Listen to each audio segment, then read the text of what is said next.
한국어요? 솔직히 글로벌 영향력은 거의 없잖아요. 그렇게 말하며 회의실을 나서던 언어정책 전문가 에바 콜먼. 그런데 불과 몇 주 후, 그녀는 한글이 국가 안보를 위협할 수도 있다는 기밀 문서를 접하게 되고 곧바로 정부의 감시, 익명의 협박, 의문의 침입에 휘말리기 시작합니다. 결국 그녀는 진실을 확인하기 위해 한국행 비행기에 몸을 실었고 이 언어에 숨겨진 세계 최대의 문화적 반전과 마주하게 되는데요. 과연 그녀가 밝히려 했던 그것은 무엇이었을까요? 오늘 들려드릴 이야기가 궁금하시다면 끝까지 함께 해주세요. 선생님들의 구독과 좋아요는 저희에게 큰 격려가 될 뿐만 아니라 한국의 자랑스러운 모습을 알리는 데에도 큰 힘이 됩니다. 이야기를 시작하도록 하겠습니다. 안녕하세요. 저는 미국 워싱턴 DC에 위치한 글로벌 정책연구소에서 언어문화 정책을 연구하는 에바 콜먼입니다. 오늘은 제가 경험한 놀라운 진실에 대해 여러분께 들려드리려 합니다. 모든 이야기는 지난해 초여름, 워싱턴의 한 회의실에서 시작됐습니다. 그날 아침은 여느 때와 다름없었어요. 미국 수도의 햇살이 창문을 통해 회의실을 가득 채우던 화요일이었죠. 연구소 회의실에는 12명의 연구원들이 모여 있었고 저는 평소처럼 창가 자리에 앉아 회의 시작을 기다리고 있었습니다. 하버드에서 언어정책학으로 박사 학위를 받은 후 이 연구소에서 5해를 보낸 저는 꽤 중요한 위치에 올라 있었어요. 여러분, 오늘은 특별한 프로젝트를 소개할 일이 있습니다. 라고 말하며 저희 국장인 마이클 번스타인이 회의를 시작했습니다. 그의 표정이 평소와 달리 다소 경직되어 있었죠. 국무부에서 직접 요청한 특별 과제입니다. 최근 한국어 확산과 그것이 국제 교육 정책에 미치는 파급력에 대한 종합 보고서를 작성해야 합니다. 순간 회의실이 조용해졌어요. 저도 무심코 눈썹을 치켜 올렸습니다. 한국어라고? 왜 하필 지금? 이라는 의문이 머릿속을 스쳐 지나갔죠. 마이클, 갑자기 한국어라니요? 중국어도 아니고 아랍어도 아니고 세계 언어 질서에서 그리 중요하지 않은 언어 아닌가요? 제가 의문을 제기했습니다. 마이클은 손에 든 서류를 탁자 위에 내려놓으며 대답했어요. 상부에서 내려온 지시야. 최근 한글로 인한 문해율 향상 데이터가 예상보다 높게 나왔다고 해. 그게 우리 국가 안보와 연결될 수 있다는 의견이 있어서 말이지. 저는 속으로 비웃었어요. 한글이 무슨 국가 안보와 관련이 있다는 거지? 너무 과장된 걱정 아닌가? 하지만 겉으로는 침착함을 유지했습니다. 에바, 자네가 이 프로젝트를 맡아주게. 자네의 분석력과 객관성이 필요해. 마이클의 말에 저는 잠시 망설였지만 곧 수긍했어요. 어차피 큰 문제가 될 것 같지는 않았으니까요. 아마도 몇 주 안에 끝낼 수 있는 간단한 보고서라고 생각했습니다. 회의가 끝나고 사무실로 돌아온 저는 컴퓨터 앞에 앉아 한국어에 대한 기본 정보를 검색하기 시작했어요. 아시아 언어에 대한 편견이 있었던 것은 사실입니다. 그냥 또 하나의 복잡하고 비효율적인 언어일 뿐이라고 생각했거든요. 영어만큼 간결하고 논리적인 언어는 없다는 것이 저의 오랜 믿음이었습니다. 에바, 자료 좀 가져왔어. 동료인 제시카가 내 책상 위에 두꺼운 파일을 올려놓았어요. 국무부에서 보낸 거야. 특별히 열람 허가를 받은 자료들이래. 고마워, 제시카. 파일을 열어보니 기밀이라는 붉은 도장이 찍혀 있었습니다. 이상하게도 대부분의 자료가 한국전쟁 이후 미군정 시기의 문서들이었어요. 왜 이렇게 오래된 자료를 보내줬을까요? 그날 저녁 연구소를 나서며 저는 묘한 불안감을 느꼈습니다. 단순한 정책 분석 보고서라기엔 뭔가 수상한 기운이 감돌았거든요. 워싱턴의 황혼이 저의 그림자를 길게 늘여놓았습니다. 그때는 몰랐어요. 이 프로젝트가 저의 인생을 완전히 뒤바꿔 놓게 될 거라는 사실을 말이에요. 다음 날 아침, 저는 국립문서보관소로 향했습니다. 한국어와 관련된 더 많은 자료를 찾기 위해서였죠. 워싱턴의 거대한 아카이브 건물은 항상 저에게 경외감을 주는 곳이었습니다. 수십만 권의 문서와 기록들이 미국의 역사를 고스란히 간직하고 있으니까요. 특별 열람증을 가지고 기밀문서 보관소로 들어갔습니다. 조용한 열람실에서 한국어 관련 자료를 요청하자 직원이 묵직한 상자 하나를 가져다 주었어요. 이 자료들은 디지털화되지 않은 것들입니다. 복사도 금지되어 있으니 메모만 해가세요. 직원의 말에 저는 고개를 끄덕였습니다. 상자를 열자 1940년대 미군정 시기의 문서들이 나왔어요. 대부분 한국의 교육 정책과 관련된 것들이었습니다. 서류들을 하나씩 넘기던 중 제 시선을 사로잡는 한 문서가 있었어요. 한글의 과학적 효율성과 문맹률 개선에 관한 극비 보고서라는 제목이었습니다. 눈길을 끈 건 그 문서에 찍힌 최고, 기밀 도장과 함께 열람 제한이라는 표시였죠. 왜 단순한 언어 연구가 이렇게 높은 등급의 기밀이 되었을까요? 보고서를 펼쳐보니 놀라운 내용이 적혀 있었습니다. 미군정 시절 한국에서 실시한 언어, 효율성 실험에 관한 기록이었어요. 한글은 설계상 가장 과학적인 문자 체계로 영어보다 학습 속도가 최대 5배 빠르며 정보 전달 효율성이 3배 이상 높다. 이런 내용이 적혀 있었습니다. 더 놀라운 것은 그 뒤에 붙은 메모였어요. 이 정보는 절대 공개되어서는 안 됨. 영어의 국제적 위상과 미국의 문화적 영향력 유지를 위해 반드시 기밀로 유지할 것. 저는 속으로 웃음이 나왔습니다. 이게 무슨 음모론 같은 소리지? 언어가 그렇게 중요한 전략적 자산이라고? 저는 하버드에서 배운 지식을 토대로 이런 주장들이 과장되었거나 방법론적 오류가 있을 것이라 생각했어요. 아마도 당시 정치적 상황에서 나온 일시적인 평가일 뿐이라고 판단했습니다. 그래도 궁금증은 남았어요. 메모를 하며 다른 문서들도 살펴보니 같은 시기에 진행된 여러 언어, 효율성 실험 결과가 모두 한글에 유리하게 나왔다는 기록이 있었습니다. 특히 문맹자들이 얼마나 빨리 읽고 쓰는 법을 배울 수 있는지를 측정한 실험에서 한글은 영어나 다른 언어들을 압도했다고 합니다. 이런 결과가 사실이라면 왜 이토록 철저히 감춰졌을까? 저는 혼자 중얼거렸습니다. 한 장의 문서에는 연구를 주도한 미국 언어학자의 이름이 적혀 있었어요. 로버트 앤슨 박사라는 인물이었습니다. 그가 작성한 마지막 보고서에는 이런 문장이 있었어요. 한글의 우수성은 부정할 수 없는 과학적 사실입니다. 이런 문자 체계가 널리 알려지지 않은 것은 순전히 정치적 이유 때문입니다. 하루 종일 자료를 검토한 후 저는 집으로 돌아왔습니다. 머릿속은 여전히 의문으로 가득했어요. 그저 지나가는 정책 오류일 뿐이겠지라고 스스로를 설득하려 했지만 왠지 모를 불편함이 마음 한구석을 차지하고 있었습니다. 집에 도착해 컴퓨터를 켜자마자 이메일을 확인했습니다. 그리고 그 순간 제 심장이 멈춘 것 같았어요. 발신자 불명의 이메일이 한 통 와 있었거든요. 제목은 단 한 줄. 당신이 오늘 본 것은 빙산의 일각일 뿐입니다. 이메일 내용은 더욱 충격적이었습니다. 콜먼 씨. 한글에 관한 진실을 파헤치는 것은 위험할 수 있습니다. 당신의 안전을 위해 이 조사를 중단하십시오. 이것은 경고입니다. 메시지 끝에는 제가 오늘 국립문서보관소에서 열람한 정확한 문서 목록까지 첨부되어 있었어요. 누군가 저를 감시하고 있었던 겁니다. 갑자기 등줄기에 식은땀이 흘렀습니다. 단순한 언어 연구가 이렇게 위험한 일일 리가 없는데 이게 대체 무슨 상황인 걸까요? 이 순간 저는 무언가 굉장히 큰 일에 휘말리기 시작했다는 느낌을 받았습니다. 경고 메일을 받은 지 이틀 후 저는 다시 국립문서보관소를 찾았습니다. 그 비밀스러운 문서들을 한 번 더 확인해보고 싶었거든요. 하지만 제가 도착했을 때 예상치 못한 상황이 벌어졌습니다. 담당 직원은 제가 요청한 파일을 찾을 수 없다고 했어요. 컴퓨터로 검색을 해봐도 해당 문서들의 기록이 모두 사라져 있었습니다. 이상하네요. 분명 이틀 전에 여기서 봤는데요. 제가 항의하자 직원은 당혹스러운 표정을 지었어요. 죄송합니다만 시스템에 그런 문서가 없네요. 혹시 문서 번호를 잘못 기억하신 건 아닐까요? 저는 메모해둔 문서 번호를 정확히 제시했지만 소용없었습니다. 마치 그 문서들이 애초에 존재하지 않았던 것처럼 모든 기록이 깔끔하게 지워져 있었어요. 이건 분명 우연이 아니었습니다. 누군가 의도적으로 그 증거를 없앤 것이 틀림없었죠. 혼란스러운 마음으로 연구소로 돌아와 컴퓨터를 켰습니다. 이메일 계정에 로그인하자마자 또 다른 이상한 점을 발견했어요. 제가 국립문서보관소에 문의했던 이메일과 그 답변들이 모두 사라져 있었습니다. 휴대폰을 확인해보니 통화 기록 중 일부도 지워져 있었어요. 특히 제가 문서보관소 담당자와 나눈 통화 기록이 말이죠. 갑자기 휴대폰에 알림음이 울렸습니다. 낯선 번호에서 온 문자였어요. 당신이 뭘 보고 있는지 우리는 알고 있다. 자신의 경력과 안전을 위해 이 조사를 중단하라. 전율이 제 온몸을 타고 내려갔습니다. 이게 현실인지 악몽인지 구분이 가지 않았어요. 누가, 왜 저를 위협하는 걸까요?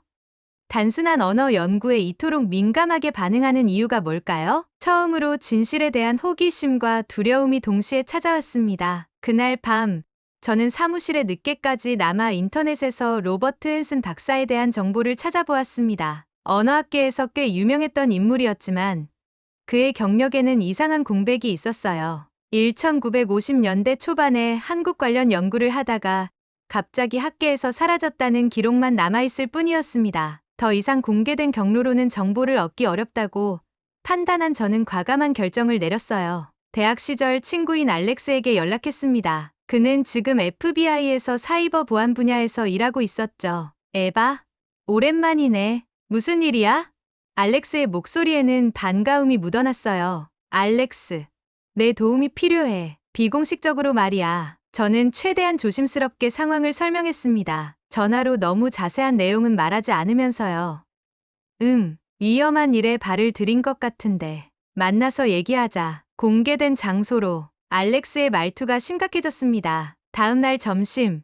우리는 워싱턴 중심가의 붐비는 카페에서 만났어요. 알렉스는 주변을 신중하게 살핀 후에야 이야기를 시작했습니다. 내가 언급한 로버트 헨슨 박사. 그는 단순한 학자가 아니었어. CIA와 연결되어 있었지. 그리고 그의 한글 연구는 일종의 정보 전쟁의 일부였던 것 같아. 정보 전쟁이라고?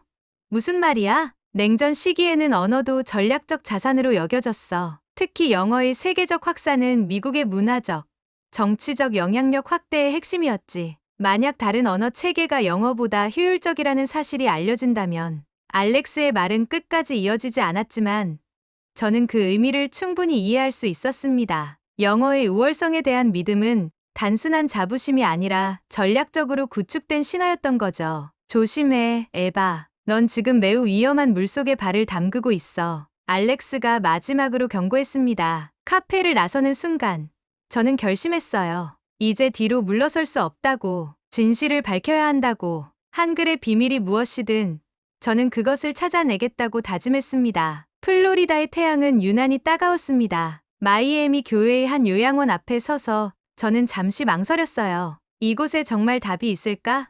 알렉스의 도움으로 찾아낸 정보에 따르면 잭 브라운이라는 92살의 노인이 이곳에 살고 있었습니다. 그는 1940년대 후반 미군정 시절 한국에서 교육행정가로 일했던 마지막 생존자 중 한 명이었어요. 요양원의 로비는 쾌적했지만 어딘가 우울한 기운이 감돌았습니다. 간호사의 안내를 받아 잭의 방으로 들어갔어요. 창가에 앉아 바다를 바라보고 있는 노인의 모습이 눈에 들어왔습니다. 제가 인사를 건네자 그는 이미 제가 누구인지 알고 있다는 듯이 또렷한 목소리로 대답했습니다. 그의 눈빛이 갑자기 날카로워졌고 70년이 지나서야 누군가 이 질문을 하러 왔다며 쓴웃음을 지었습니다. 한글은 그 당시에도 뛰어나다는 결과가 나왔지만 정치적 이유로 묻혔지. 잭이 오래된 사진첩에서 꺼낸 한 장의 사진을 가리켰습니다. 사진 속에는 안경을 쓴 한국인 남성이 서류를 들고 있는 모습이 담겨 있었습니다. 잭은 그가 김세진 박사라고 소개했어요.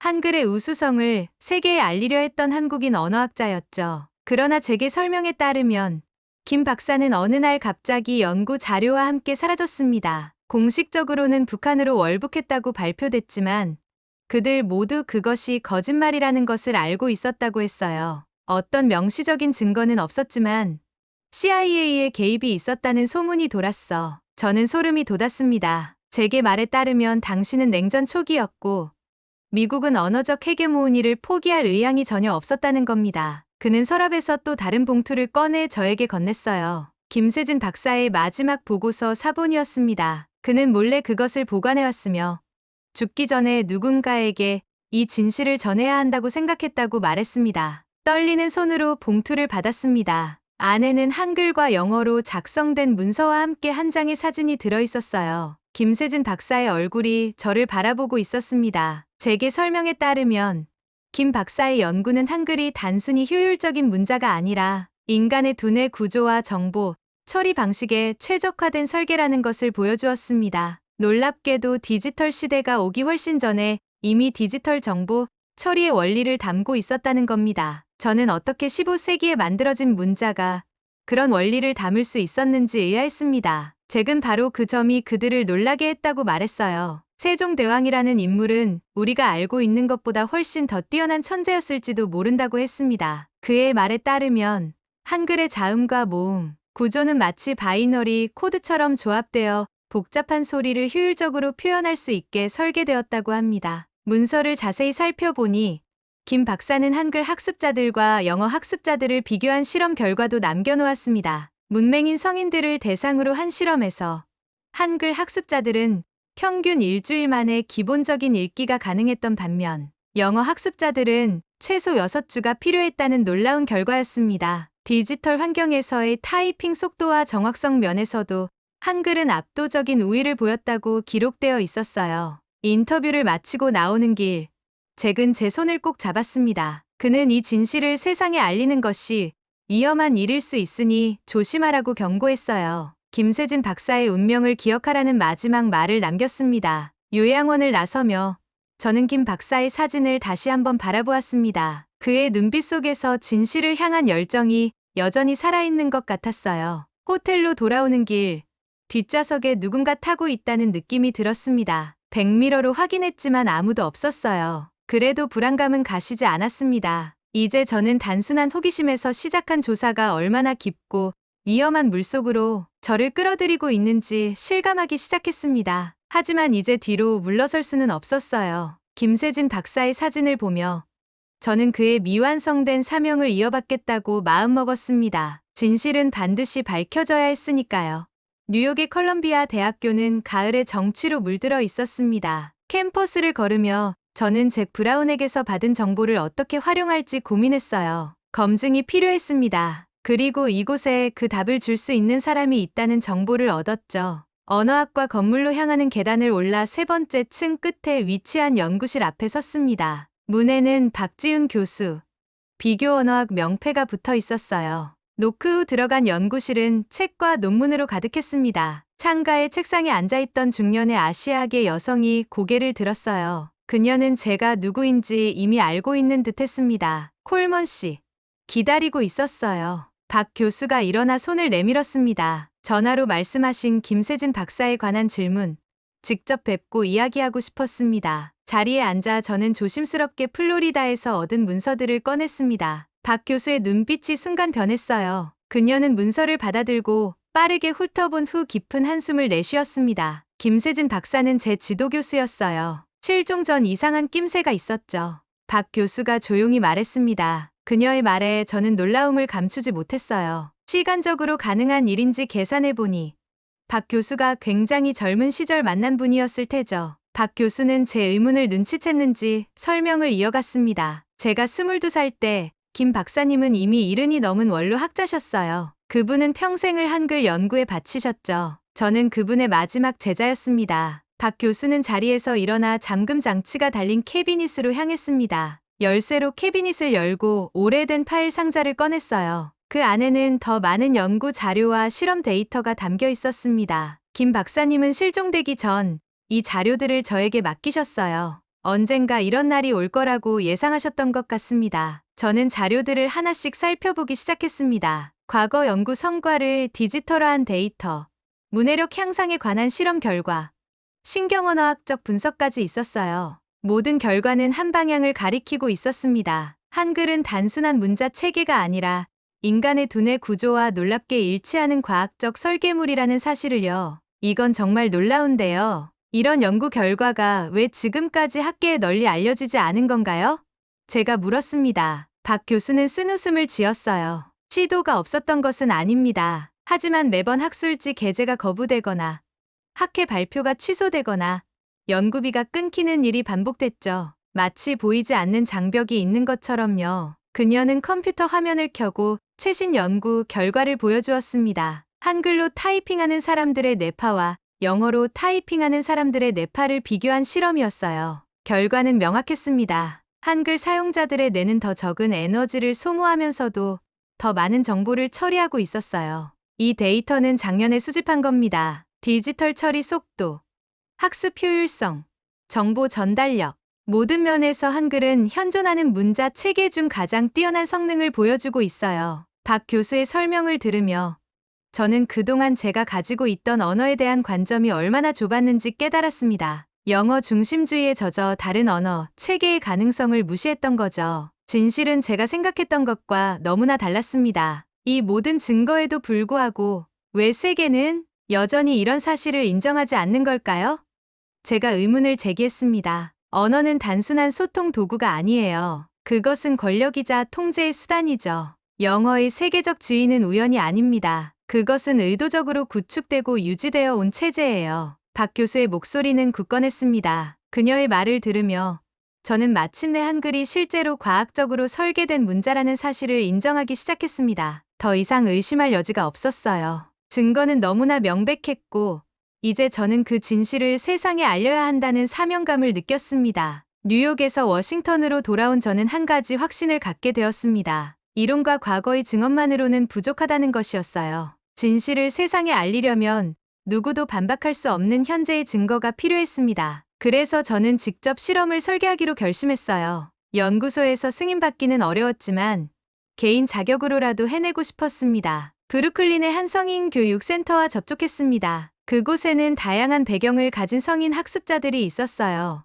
문맹이거나 읽기 능력이 부족한 사람들을 대상으로 한 실험을 제안했죠. 센터장인 마리아 로드리게스는 처음에는 의구심을 보였지만 제가 준비한 계획서를 보고 동의해 주었습니다. 실험 설계는 간단했습니다. 2주일간 진행되는 문해 교육 실험에서 한 그룹은 영어를, 다른 그룹은 한글을 배우는 것이었어요. 참가자는 각각 15명씩 모두 비슷한 연령대와 교육 배경을 가진 사람들로 구성했습니다. 가장 중요한 조건은 모든 참가자가 두 언어 모두에 대해 완전히 초보라는 점이었죠. 첫 주가 시작되었습니다. 한글 그룹에서는 자음과 모음의 기본 원리부터 가르쳤어요. 기역, 니은, 디귿의 소리와 아, 오의 조합 방식을 설명했습니다. 놀랍게도 참가자들은 이틀 만에 기본적인 글자 조합을 이해하기 시작했어요. 반면 영어 그룹은 알파벳 26개 글자와 각각의 발음을 익히는 데에만 사흘이 걸렸습니다. 사흘째 되는 날, 한글 그룹의 참가자 중 한 명인 제임스가 말했어요. 이상해요. 이 글자들은 마치 퍼즐 맞추기 같아요. 소리가 보이는 것 같다고 할까요?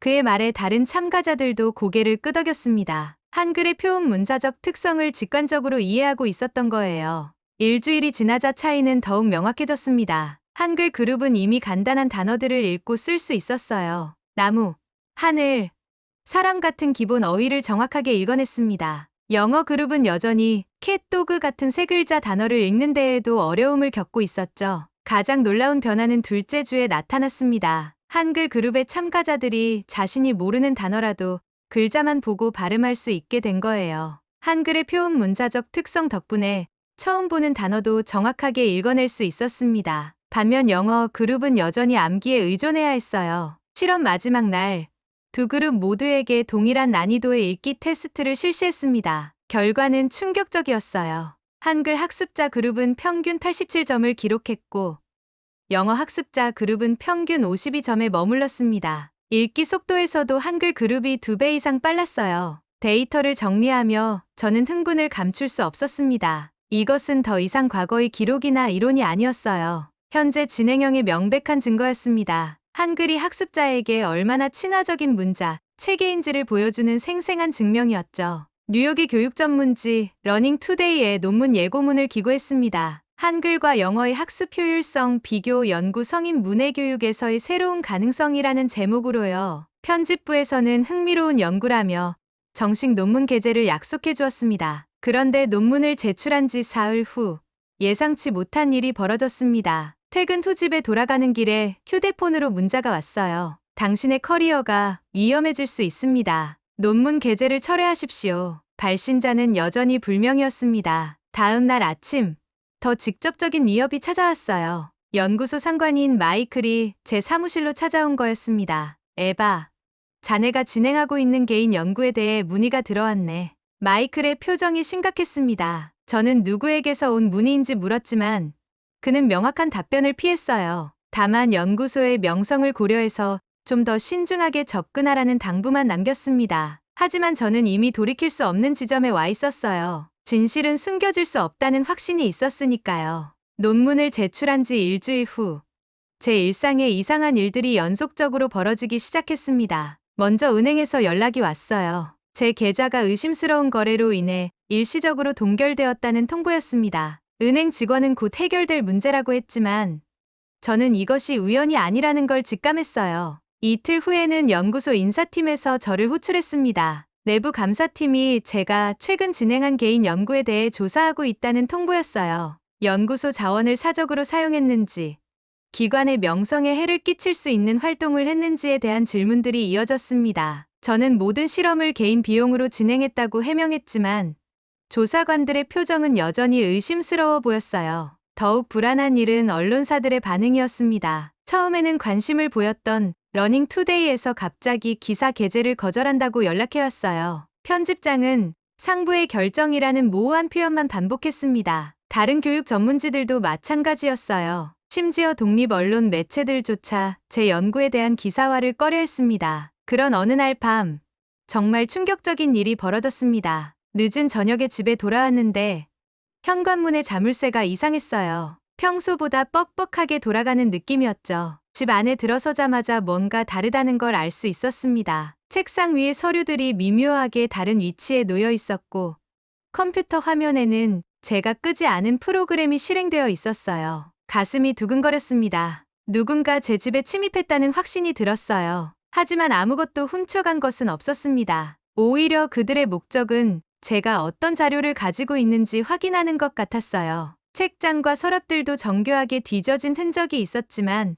겉보기에는 아무것도 건드리지 않은 것처럼 위장되어 있었습니다. 경찰에 신고할까 고민했지만 명확한 증거가 없었어요. 게다가 이런 상황에서 경찰이 과연 도움이 될지도 의문이었습니다. 대신 저는 집 안의 보안 시스템을 강화하고 중요한 자료들은 다른 곳에 따로 보관하기로 결정했어요. 며칠이 지나도 불안감은 가시지 않았습니다. 출근길에 뒤따라오는 차가 있는 것 같았고 카페에서 커피를 마실 때도 누군가 저를 지켜보고 있다는 느낌이 들었어요. 편집증일 수도 있었지만 최근 벌어진 일들을 생각하면 그냥 넘길 수만은 없었습니다. 그런데 어느 날 아침 집 앞 현관에 소포 하나가 놓여 있었습니다. 발신인 주소도 없고 택배회사 스티커도 없는 수상한 소포였어요. 혹시 위험한 물건이 들어있을까봐 조심스럽게 열어보았습니다. 소포 안에는 오래된 공책 한 권이 들어있었습니다. 표지에는 한글로 연구 노트라고 적혀 있었어요. 첫 페이지를 펼치자 김세진이라는 이름이 또박또박 적혀 있었습니다. 바로 그 김세진 박사의 개인 연구 노트였던 거예요. 노트를 펼쳐보니 그의 마지막 연구 내용들이 빼곡히 적혀 있었습니다. 한글의 음성학적 우수성에 관한 분석, 디지털 시대의 정보, 처리 효율성 예측, 그리고 언어가 인간의 사고, 체계에 미치는 영향에 대한 통찰들이었어요. 특히 마지막 페이지에 적힌 문장이 제 마음을 깊이 울렸습니다. 진실은 언젠가 스스로 말하게 된다. 그때까지 우리는 인내해야 하고 기회가 올 때 용기 있게 말해야 한다. 김 박사의 필체는 떨리고 있었지만 그 의지는 확고해 보였어요. 아마도 자신의 실종을 예감하며 마지막으로 남긴 메시지였을 겁니다. 노트 마지막 장에는 또 다른 문장이 있었습니다. 이 진실을 이어받을 사람이 나타나기를. 그 순간 저는 깨달았습니다. 김세진 박사가 미완성으로 남긴 사명을 제가 이어받아야 한다는 것을. 모든 위협과 압박에도 불구하고 진실은 반드시 세상에 알려져야 했습니다. 더 이상 침묵할 수는 없었어요. 연구 노트를 가슴에 꼭 안고 저는 마지막 결정을 내렸습니다. 이제 모든 것을 건 마지막 승부를 해야 할 때였습니다. 김세진 박사의 연구 노트를 받은 지 한 달 후 예상치 못한 기회가 찾아왔습니다. 서울대학교에서 열리는 제32회 세계 언어학 포럼의 발표자로 초청받은 거예요. 주제는 디지털 시대의 언어 효율성과 미래였습니다. 처음에는 일반적인 학술 발표 정도로 생각했지만 곧 이것이 제가 찾던 기회라는 걸 깨달았어요. 서울 도착 전날 밤, 저는 모든 자료를 다시 한번 정리했습니다. 잭 브라운의 증언, 박지훈 교수의 연구 데이터, 제가 직접 실시한 실험 결과, 그리고 김세진 박사의 연구 노트까지 70년간 숨겨져 온 진실을 세상에 공개할 완벽한 증거들이었어요. 서울대학교 강당에는 전 세계에서 온 언어학자들이 모여 있었습니다. 약 300명이 청중 앞에서 발표하는 것은 처음이었지만 저는 더 이상 두렵지 않았어요. 진실을 말할 때가 된 것입니다. 안녕하세요. 저는 미국 워싱턴에서 온 에바 콜먼입니다. 마이크를 잡은 제 손은 떨리지 않았어요. 오늘 여러분께 들려드릴 이야기는 단순한 연구 발표가 아닙니다. 70년간 은폐되어 온 진실에 관한 고백입니다. 청중들의 시선이 일제히 저에게 집중되었습니다. 저는 천천히 이야기를 시작했어요. 국립문서보관소에서 발견한 기밀 문서부터 사라진 파일들, 익명의 위협, 잭 브라운의 증언, 그리고 김세진 박사의 운명까지 모든 것을 차례대로 공개했습니다. 한글은 세계에서 가장 과학적으로 설계된 문자 체계입니다. 제가 실험 결과를 화면에 띄웠어요. 제가 직접 실시한 비교 실험에서 한글 학습자들은 영어 학습자들보다 2배 빠른 속도로 문해 능력을 습득했습니다. 강당이 조용해졌습니다. 몇몇 청중들은 놀란 표정을 지었고 다른 이들은 의구심 어린 눈빛을 보냈어요. 하지만 저는 멈추지 않았습니다. 세종대왕은 500년 전에 이미 인간의 발음 기관을 분석하여 가장 효율적인 문자를 창조했습니다. 이것은 단순한 우연이 아닙니다. 그것은 천재적 통찰력의 결과물이었어요. 박지윤 교수가 제공한 뇌파 실험 데이터를 보여주었습니다. 한글 사용자들의 뇌가 더 적은 에너지로 더 많은 정보를 처리한다는 명확한 증거였어요. 청중 중 몇 명이 자리에서 일어나 화면을 자세히 보려고 했습니다. 그렇다면 왜 이런 사실이 지금까지 알려지지 않았을까요? 저는 김세진 박사의 사진을 화면에 띄웠어요. 이분은 김세진 박사입니다. 1950년 이 진실을 세상에 알리려다 사라진 분입니다. 그분의 연구는 정치적 이유로 묻혔고 그분 자신도 역사에서 지워졌습니다. 강당 곳곳에서 웅성거리는 소리가 들렸어요. 놀라움, 분노, 의구심이 뒤섞인 반응들이었습니다. 저는 마지막 슬라이드를 띄웠어요. 김 박사가 남긴 마지막 메시지였습니다. 진실은 언젠가 스스로 말하게 된다. 제 목소리에 감정이 실렸어요. 오늘이 바로 그날입니다. 나는 이제 더 이상 영어만이 우월하다고 믿는 사람이 아닙니다. 한글은 세계가 주목해야 할 진짜 언어 혁신입니다. 발표가 끝나자 잠시 정적이 흘렀습니다. 그리고 갑자기 한 명의 청중이 자리에서 일어나 박수를 치기 시작했어요. 곧이어 다른 사람들도 하나둘 일어서기 시작했습니다. 마침내 강당 전체가 기립박수로 가득 찼어요. 몇몇 언어학자들이 추가 질문을 하기 위해 몰려들었습니다. 일본의 히로시 교수는 한글의 조합 원리를 자신의 연구에 적용해보고 싶다고 했고, 독일의 밀러 박사는 유럽 언어들과의 비교 연구를 제안했어요. 발표 영상은 즉시 유튜브와 각종 SNS에 업로드되었습니다. 한국 문자 체계 혁명, 한글에 숨겨진 진실이라는 제목으로 순식간에 전 세계로 퍼져나갔어요. 조회수는 하루 만에 100만을 넘어섰고 댓글에는 놀라움과 감탄의 반응들이 끝없이 이어졌습니다. 학계에서도 즉각적인 반응이 나타났어요. 하버드, 옥스퍼드, 소르본 등 세계 유수의 대학에서 한글 연구팀을 새로 구성한다는 발표가 잇따랐습니다. 유네스코에서는 한글을 인류 최고의 문자 유산으로 재평가하겠다는 성명을 발표했어요. 발표 이틀 후, 저는 서울 거리를 혼자 걸었습니다. 한글로 쓰여진 간판들이 새롭게 보였어요. 커피숍, 서점, 약국. 이 모든 글자들이 인류 역사상 가장 과학적인 문자로 쓰여진 것이라니 갑자기 마음 한구석이 뭉클해졌습니다. 핸드폰에는 전 세계 언론사들의 인터뷰 요청이 쏟아지고 있었어요. CNN, BBC, NHK, 그리고 한국의 여러 방송사들까지 모두가 이 놀라운 진실에 대해 더 자세히 알고 싶어 했습니다. 그날 저녁, 호텔 방에서 김세진 박사의 사진을 다시 한번 바라보았습니다. 그분의 염원이 드디어 실현된 것입니다. 진실은 정말로 스스로 말하기 시작했어요. 그리고 이제 온 세상이 한글의 진정한 가치를 알게 될 것입니다. 창밖으로 보이는 서울의 야경 속에서 저는 살짝 미소를 지었습니다. 이제 진짜 시작이었어요. 오늘 한글에 숨겨진 놀라운 진실과 미국조차 감추고 싶어 했던 역사적 사실에 대해 전해드렸습니다. 언어는 단순한 문자가 아니라 그 나라의 철학이고 과학이며 정체성이라는 것을 다시 한번 느낄 수 있었죠. 오늘도 한국이 답이다와 함께 해주셔서 감사합니다. 영상이 마음에 드셨다면 구독과 좋아요, 그리고 여러분의 생각을 댓글로 남겨주세요. 다음 이야기에서 또 찾아뵙겠습니다. 감사합니다.